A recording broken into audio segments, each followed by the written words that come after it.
মেঠোপথের এই কঠিন কাদা জল পেরিয়ে আজকের যাত্রাটা কোথায় গিয়ে থামবে জানলে আপনি অবাক হবেন।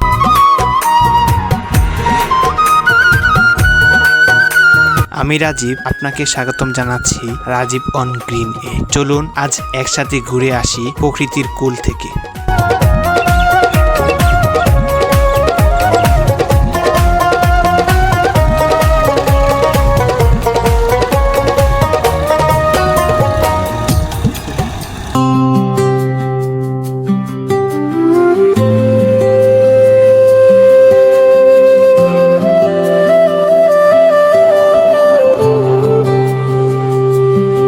চারপাশে শুধু সবুজ ধান ক্ষেত আর মেহনতি মানুষের ব্যস্ততা। কেউ জমিতে কুবাচ্ছেন, কেউ বা ট্রাক্টর দিয়ে মাটি তৈরি করছেন নতুন স্বপ্নের জন্য।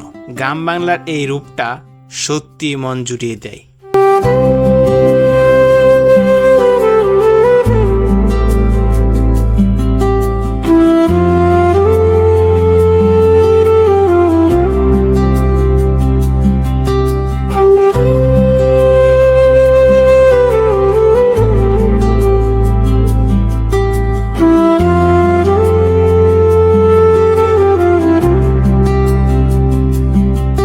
সোজা কাঁচা রাস্তা ধরে সাইকেল চালিয়ে এগোতেই চোখে পড়ল যেন এক রূপকথার রাজ্য।